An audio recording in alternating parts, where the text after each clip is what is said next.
um dos grandes motivos da neurose contemporânea é apostar num tipo de vida que certamente não pode acontecer. Você vai se frustrar. Para um sofrimento fazer sentido, é necessário, é muito necessário, a contemplação prévia do que é o sofrimento, do que o sofrimento significa para o homem. Então, uma vida na qual a gente busca, antes do conforto, a justiça, antes do bem-estar, a lealdade e assim por diante, essa é uma vida que pode fazer sentido.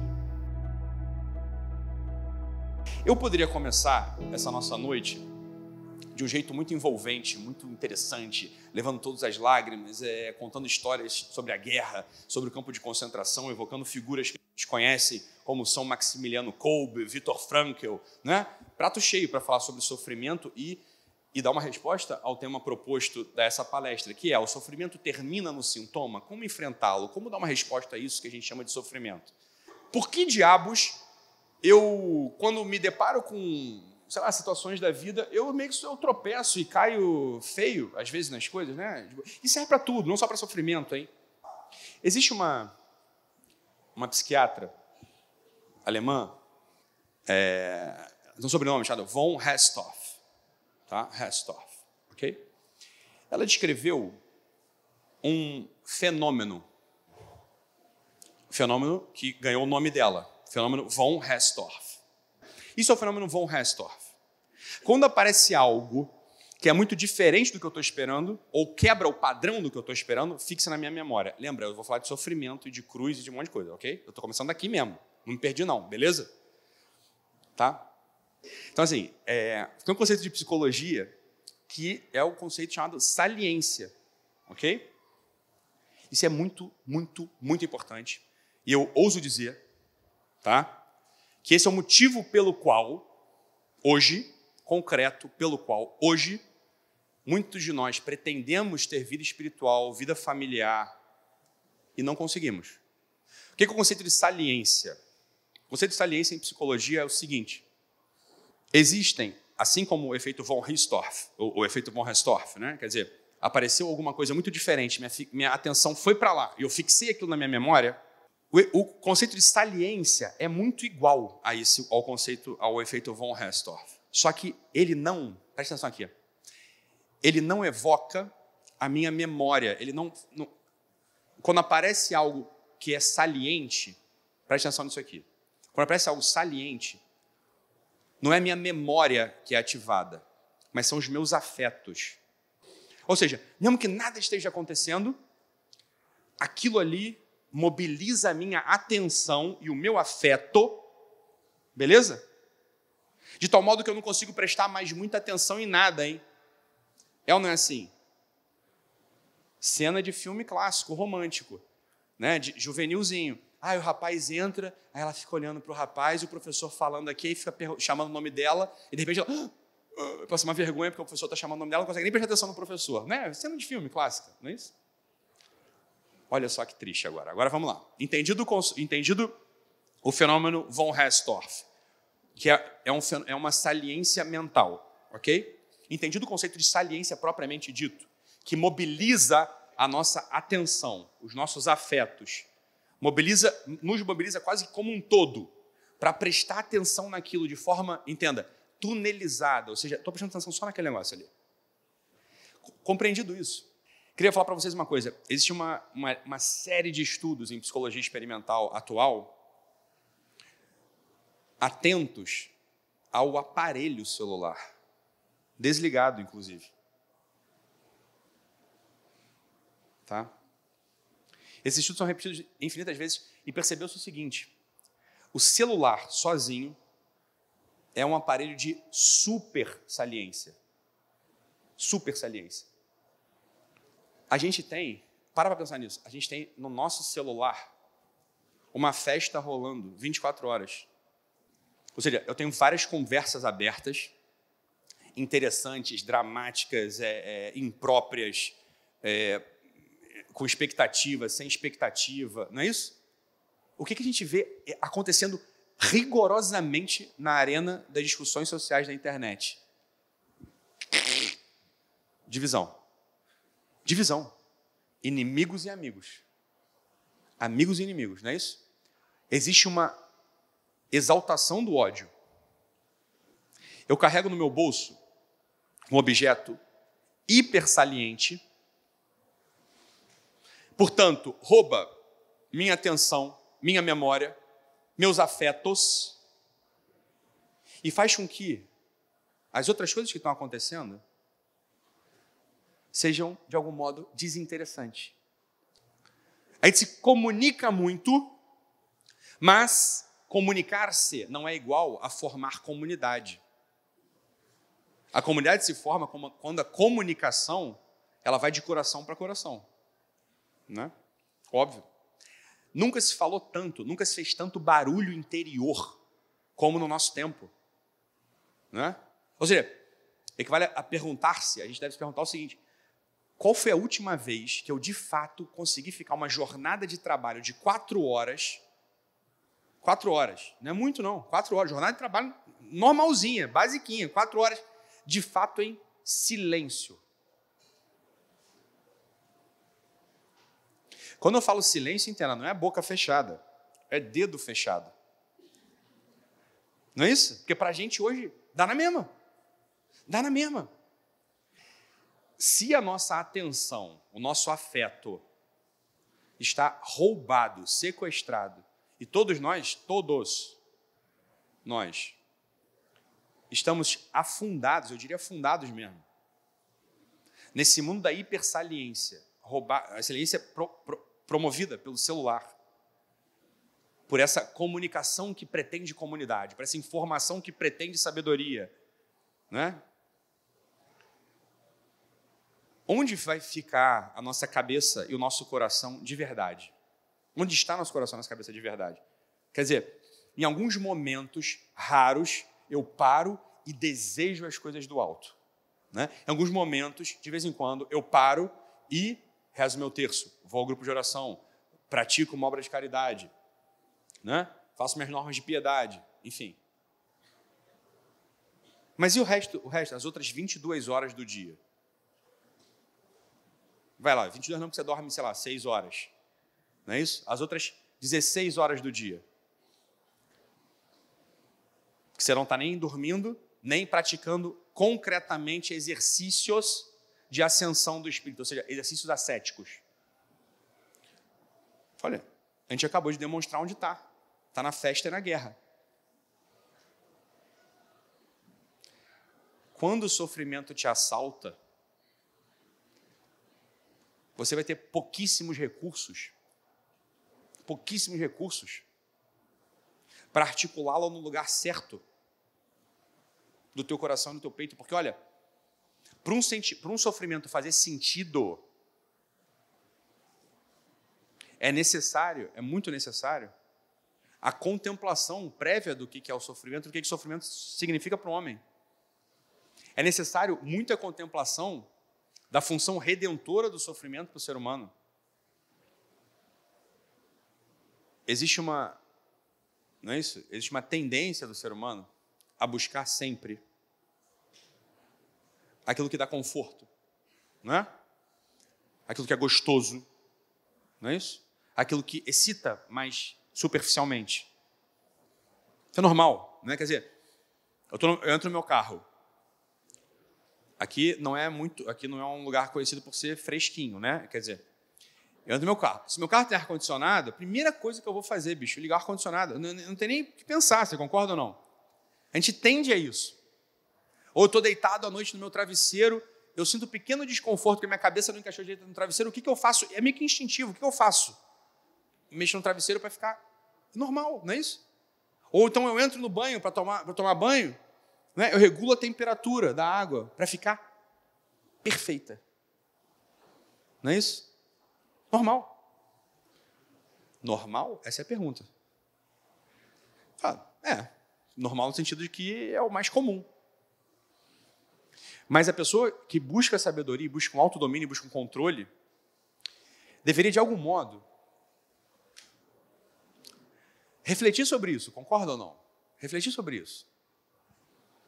Eu tenho que sempre estar mesmo submetido a esse desejo de um conforto físico? E a pergunta é muito profunda, na verdade. Por que ela é muito profunda? eu não quero deixar ninguém triste aqui, mas esse é o contrário da tristeza, no fundo. Na verdade, na minha concepção, ou na concepção tradicional, a única coisa que pode te levar para a verdadeira alegria. O último momento da sua vida, desculpa falar e antecipar, o último momento da sua vida vai ser de um profundo desconforto físico. Ou seja, aquele que busca reunir confortos na vida e acha que isso é a sua história, certamente se frustrará. Por quê? Morrer é perder o conforto físico. Ou tu morre porque perdeu sangue, ou morre porque perdeu ar. Ou morre porque tuas células estão tudo apodrecendo. Não é legal, não é confortável, é ruim.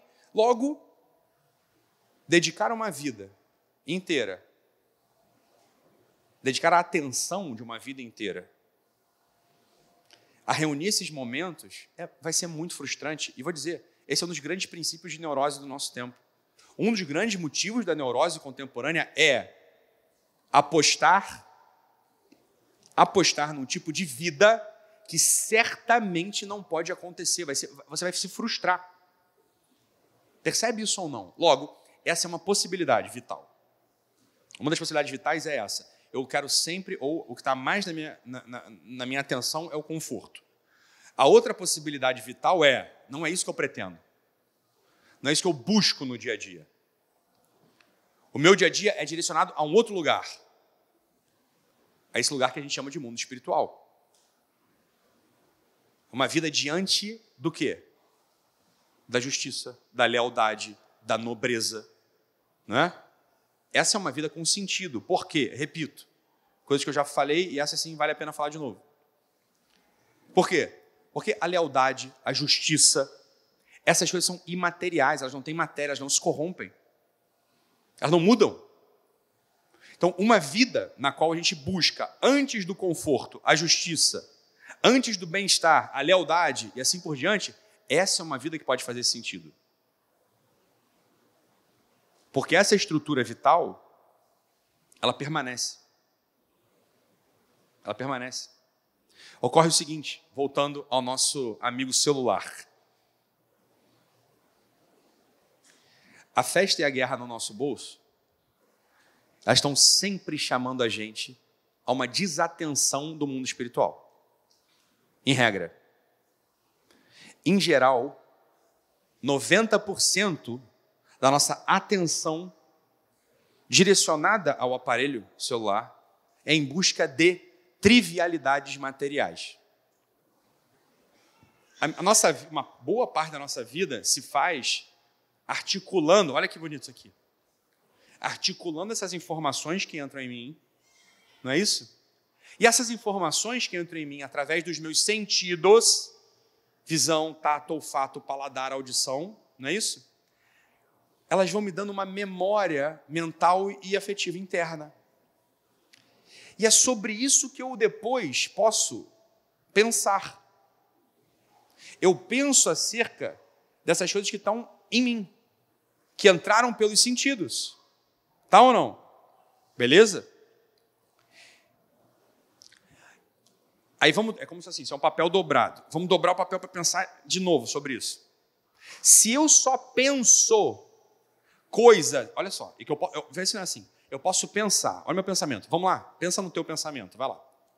Eu posso pensar sobre coisas muito materiais, ou seja, eu posso aqui estar pensando assim, aí minhas costas estão suadas, aí esse chiclete já não tem gosto, aí o celular tocou. Não é isso? É um jeito de pensar. Esse é o jeito de gente chata pensar. O que é uma pessoa chata? Uma pessoa chata é uma pessoa que nunca fala de outra coisa que não seja coisas que estão muito próximas do seu olho ou do que está acontecendo agora. A chatice é muito mais sobre isso do que sobre o assunto. Qualquer assunto pode ser muito interessante se ele for tratado do modo correto. Não é? Qualquer assunto pode ser interessante. Então, é possível esse tipo de vida no qual eu só... Veja bem, estou falando sobre pensamento, lembra? Eu só penso sobre coisas que são baixas, coisas que são coladas na terra, coladas nos sentidos, ou seja, que eu estou vendo, que eu estou sentindo, que eu estou tocando. Isso é muito chato, concorda? Ou é possível eu pensar em coisas mais elevadas, né? É possível pensar em conceitos. Pensar em conceitos. Na justiça, na lealdade, na nobreza, na beleza, em outras intenções possíveis, né? Quando eu olho para mim hoje, no dia 7, imagina, o Ítalo é o que ele é agora no dia 7, e mais o quê? Não é? Tudo que ele viveu. Não é isso ou não? Se ele só viveu pensando coisas materiais, atento, portanto, a coisas materiais, ele vai olhar para a sua vida, eu vou olhar para a minha vida e não vou, presta atenção, olha, isso aqui é dramático. Eu vou olhar para a minha vida e não vou me encontrar. Eu olho para trás e não vejo ninguém. Por quê? Vocês vão me responder. Por quê? Porque a matéria quebra, a matéria some, a matéria apodrece. É ou não é assim? Tudo que a gente tem que é material, tudo, por mais que seja duradouro, é corrompível, é corruptível. A nossa vida, portanto, ela tem uma analogia com isso. Ou seja, se eu só pensei nesses 6 dias sobre coisas materiais, quando eu olho para trás e vou ver minha vida, vou buscar minha vida, tem nada, bicho. Tem nada. Por quê? Porque a minha vida é de tipo material. Ela é uma vida que apodrece, que se destroça, que se perde. Percebe isso ou não? Se, por outro lado, eu vivi esses 7 dias tentando pensar em coisas mais elevadas, tentando elevar o meu pensamento, o meu coração, para a justiça, para o serviço, para a lealdade, para o bem, né? Para o amor, para a esperança, etc. Eu olho para trás ao fim desses 6 dias, desses 7 dias, e encontro algo tão estável quanto os conceitos, tão estável quanto a verdade. Percebe isso ou não? Eu olho para trás e posso reconhecer alguém. Ah, tem algo aqui. Beleza? Olha, a grande tragédia humana é viver uma vida de tipo material. Porque é uma vida vazia, uma vida podre. É uma vida, portanto, muito frustrante. Como terapeutas, uma das grandes funções nossas é apontar o coração e os pensamentos sursum corda, não é isso? Corações ao alto. O nosso coração está em Deus, não é isso que a gente responde? A gente responde todo dia, não é isso? Sursum corda, corações ao alto. Corações ao alto. Esse é o tal do alto. Você entende ou não? A gente fala isso todo dia, quem vai à missa diária fala isso todo dia, mas existem elementos salientes ou super salientes no mundo que puxam o meu coração para onde? Para baixo. Então, quando a gente fala essa coisa diariamente, quem vai à missa diária, é bom que vá. Quem vai à missa diária, fala isso diariamente, esse corações altos, é um exame de consciência ali. É um exame e um compromisso. É quase uma coisa assim, cara, de fato, eu vou botar meu coração para o alto.